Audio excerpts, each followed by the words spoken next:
ਪ੍ਰੀਤੋ ਉਹਦਾ ਨਾਮ। ਮੈਂ ਕਿਹਾ ਲੈ ਪ੍ਰੀਤੋ ਰੱਖ ਲਾ। ਉਹਦਾ ਪੇ ਕਹਿੰਦਾ ਵੀ ਨਜ਼ੀਰਾ ਕਹਿੰਦੀ ਪ੍ਰੀਤੋ ਇਮਾਨਦਾਰ।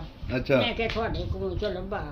ਉਧਰੋਂ ਉਧਰ ਹੀ ਇਸ ਵੇਲੇ ਖੁੱਲ ਗਏ। ਹਾਂ ਤੇ ਕਹਿੰਦੀ ਜੀਰਾ ਆਖੇ ਹਾਂ ਮੈਂ ਤੈਨੂੰ ਪੈਸੇ ਕੱਢਣੇ। ਮੈਂ ਕਿਹਾ ਕਿਹੜੇ ਨੇ? ਕਹਿੰਦੀ ਜਿਹੜੀ ਪੀਤੀ 50,000 ਰੁਪਇਆ ਕੱਢ। ਉਹਨੇ ਉਧਰੋਂ ਤੁਹਾਡਾ ਰਾਬਤਾ ਰਿਹਾ ਉਹਦੇ ਨਾਲ? ਰਾਬਤਾ ਉਹ ਫਿਰ ਉਦੋਂ ਆਉਣ ਜਾਣ ਲੱਗ ਪਈ ਸੀ ਲੋਕ।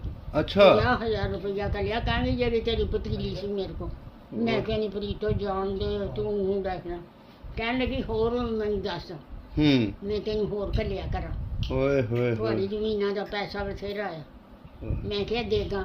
ਕਹਿੰਦੀ ਇੱਧਰ ਕੋਈ ਆਵੇ ਜਾਵੇ ਹੁਣ ਕਰਤਾਰਪੁਰ ਤਾਈਂ ਖੁੱਲਿਆ ਤੇ ਹੁਣ ਕਹਿੰਦੀ ਸੀ ਆਪਾਂ ਕੋ ਕਹੇ ਨਾ ਕੁਛ ਤੇ ਦੇਗਾ ਵਾ ਤੁਹਾਡੀਆਂ। ਕਿੱਥੇ ਪਈਆਂ ਦੇਗਾ?